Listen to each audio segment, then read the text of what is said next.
Esse é o tema principal do nosso encontro, não é? O respeito à vida faz parte do nosso trabalho.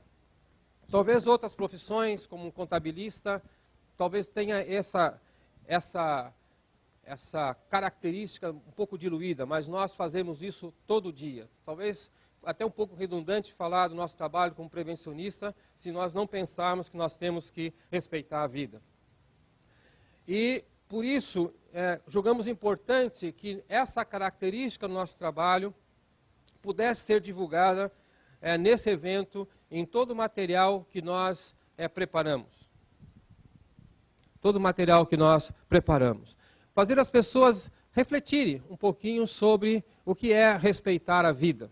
Então, a mensagem desse congresso, não só para nós que aqui estamos, mas a mensagem que será colocada no site, ou já foi colocada no site, que vai estar na imprensa, ela tem essa característica de fazer refletir sobre o respeito à vida. Essa palavra é uma palavra latina, né, que, lógico, o próprio significado é respeito, mas também tem a ideia de consideração, né, levar em conta, né, considerar isso importante no nosso meio, na nossa vida. O que nós temos visto hoje, que apesar do avanço da ciência, da tecnologia, as pessoas, de um certo modo, não respeitam a vida em muitas das suas operações. Grande discussão tem sido feita sobre essas mudanças genéticas, pesquisas com embriões, assim por diante, e ela cai nesse campo do respeito à vida. Será que nós temos o direito de mudar uma vida, ainda que embrionária? Não é? Será que nós, enquanto seres humanos, nós temos o direito de agirmos como deuses, né, ou como Deus, na verdade, né, e interferir no futuro de alguém, né, na sua dignidade? Né? Essa é a grande pergunta da época moderna, quando nós falamos de experiências genéticas, experiências com embriões e tantas outras coisas novas que nós ainda estamos por aprender. Né? Nós sabemos também que o interesse econômico é historicamente contra a vida. Né? Muito da ganância do homem faz com que a vida seja desrespeitada. Né? Então, nesses aspectos, nós vamos estar pensando um pouquinho mais agora. Vemos, então, que há um sério desrespeito hoje com a natureza. Né? Nós, aqui no Brasil, somos, todo dia, atacados e também tentamos controlar o ataque que se faz à Amazônia. Não é?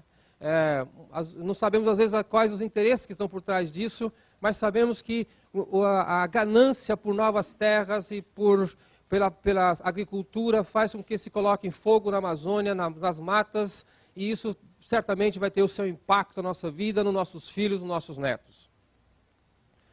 Temos também visto como que há um descuidado com o lixo, com aquilo que nós usamos, não queremos mais e às vezes não tratamos adequadamente, jogamos na natureza de qualquer forma. E isso muitas vezes reverte sobre nós mesmos. E nós das grandes cidades temos experimentado a reação da natureza contra esse desrespeito ao meio ambiente no modo geral.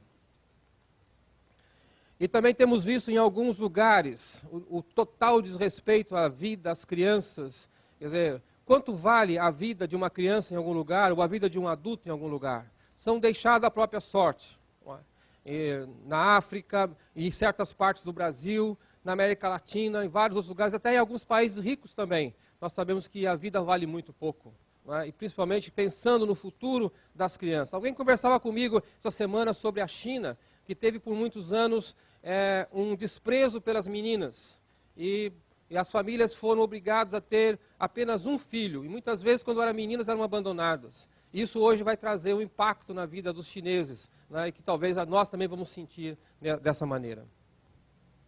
Alguns têm desrespeito pelo próprio corpo. Não tem limite de o que é que pode usar no seu corpo, ou queira ser como enfeite, como esse cidadão aí, ou queira ser, às vezes, como uso de drogas e outras coisas mais.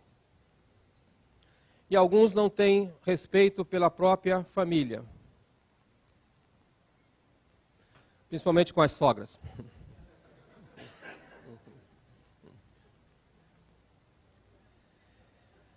E nós pensamos, às vezes, no desrespeito aos próprios trabalhadores. Muitas vezes, operando, fazendo alguma atividade extremamente perigosa. E eu fiquei pensando se, por acaso, aquele trabalhador que está sob aquele tambor ali, ele escorregar. O que é que acontece com o colega dele? E o que aconteceria comigo também, que estava filmando isso aí. Então, essas são situações que não se para pensar nas consequências de um ato ou de uma improvisação, de uma tarefa que nós vemos todo dia nos locais de trabalho. Nós, que já temos mais experiência em higiene ocupacional, quantas vezes nós vimos situações de total desrespeito à vida, dos trabalhadores sendo expostos às condições mais precárias possíveis?